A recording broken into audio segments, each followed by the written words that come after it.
And I would be really, really surprised if they do have an SEC tournament. So uh, maybe they've already kind of written this season off as a uh, missed opportunity to get to the dance. But the game Tuesday at Missouri will not be played Tuesday. I think it will be played Wednesday night, from what I understand. They're going to try to reschedule it for Wednesday night. Both teams are open, so they'll just push that one back one day.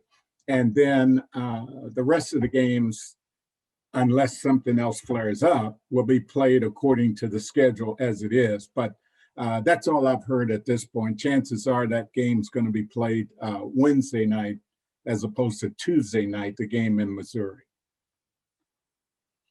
Okay. Well, wow. I mean, this COVID thing has affected Yeah, man. a lot of dynamics in this with everything, and I just hope that everyone's safe and first and foremost, and then whatever they got to get back to playing. Doing whatever they have to do. I was Thinking about this year's team, I actually like the personnel on this team. I know they haven't, played particularly well. The chemistry just looks like it hasn't been there. mhm. Um, I want to ask you because I'm big on like, every time I see a team, I automatically find a player that I like. And Mhm. Brandon Boston's been one of the guys that stood out, Mhm. every time I watch the games. I mean, he's the one guy that's going downhill, when Right, he gets the right. ball. And I know he makes some mistakes, but he's the one that has the attraction to my eye, but he's also the one that seems to be, up and down. I mean, what do you make of Brandon Boston? Obviously he hasn't reached his potential, but do you think he's forcing it just a little too much, or is that just his game? Well, you know, the thing that I would say first about this particular ball club, and I know you'll agree with me because you learn the same way I learn, um, and that is, you can be coached, and coaches do a great job of explaining and teaching plays and all the things that coaches do. And John Calipari is one of the best. But the fact of the matter is, players learn how to play by going against guys who are better than they are. I mean, when you first came to Kentucky, you went against some men, you know, and the only way you can get that is by having some guys with some experience, some guys who have been there a couple of years, maybe 3 years. I mean, I played my freshman year with 6 seniors on my ball club. And there's nothing. I don't care how much coaching you get. There's nothing like playing against guys who are better than you, who are competing day in and day out for the same minutes you want to try to get. And those guys are protecting their turf, and I'm trying to take their turf. And that's when you learn how to play.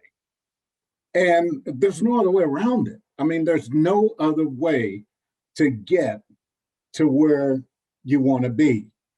And this team just simply doesn't have that. I mean, it was one of these, just a perfect storm where everything just piled up against Kentucky.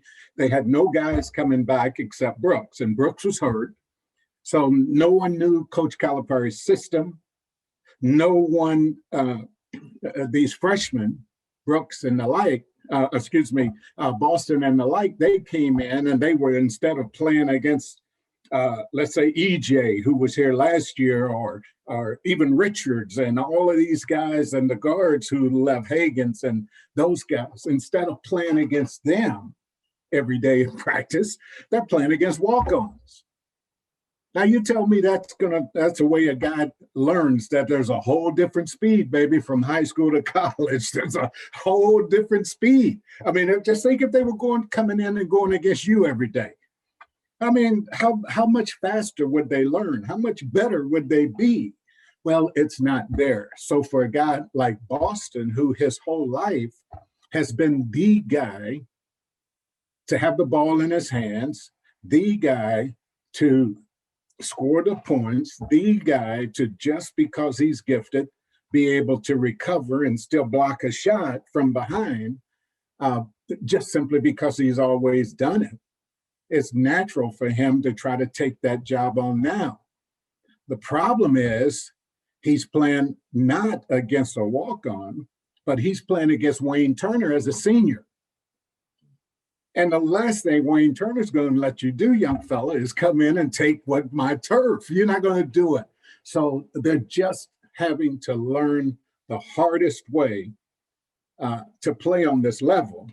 And that is trying to figure out the speed difference, the quickness of the game, the knowledge that only a junior or a senior has, and that's what they're facing every night. Yeah, I agree. It looks like that. And I mean, you could tell. And even with the previous teams, like you said, there was always someone that was there, Mm-hmm.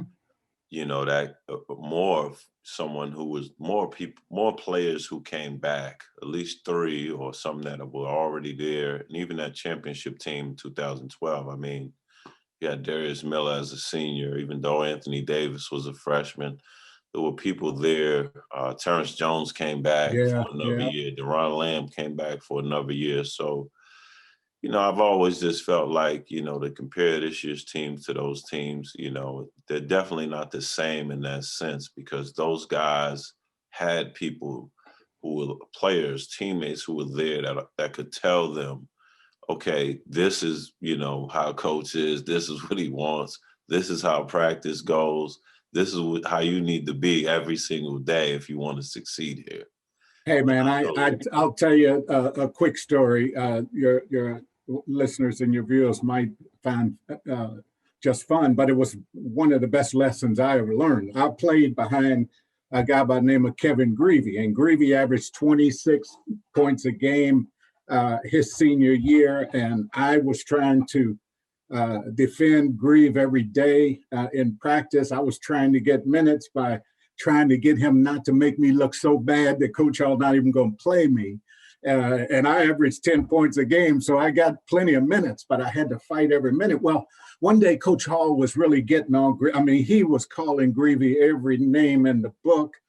He was all over him. He was chewing him, and I was sitting there, and I was sitting there, and I was thinking, man, he's just not playing that bad. I mean, in my eyes, so after Coach Hall finished and it was halftime, we went back out to go to a game, go back out and play. I went over to Greavy and I said, Grieve, man, this was early in my freshman career, early.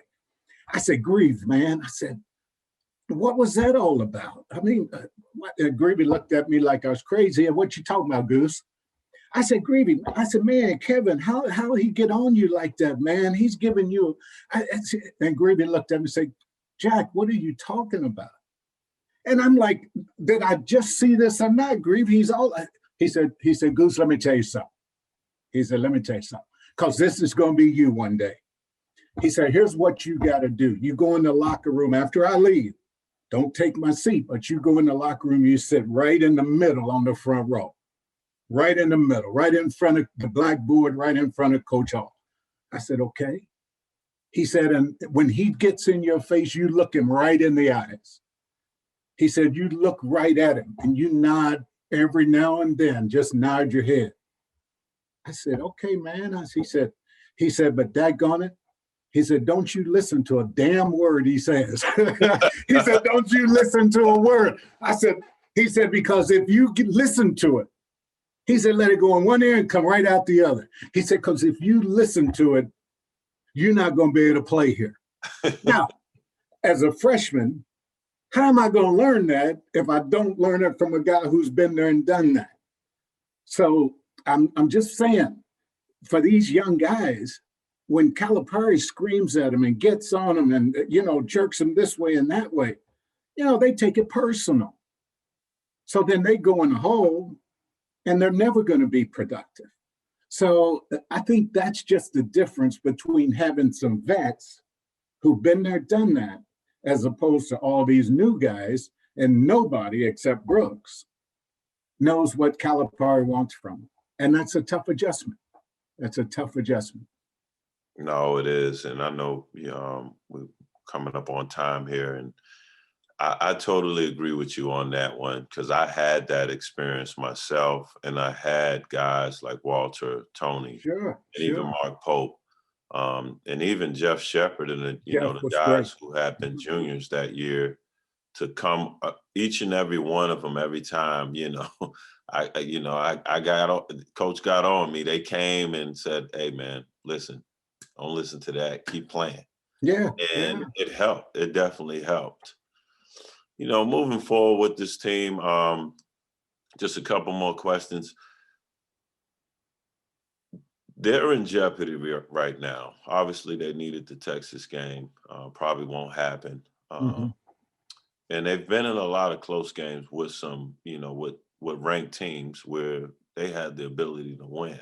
So they've shown that they could compete, Mm-hmm. with top 25 teams, in my opinion. Yeah, yeah. Can they still what do they need to do to make a run and get to the tournament? I mean, as of right now, everybody's writing them off. Can they turn it around and bounce back and possibly get in the tournament at this point in the season? It's going to be tough. I mean, if you be truthful about it, it's going to be tough. Can it be done? Yes. Beating Texas would have been a good way to get this started, but either way, you're going to have to win out. You can't afford to lose one more game. One thing that the committee does take into consideration is a team that's playing well going into the dance. And if Kentucky wins the rest of the way out,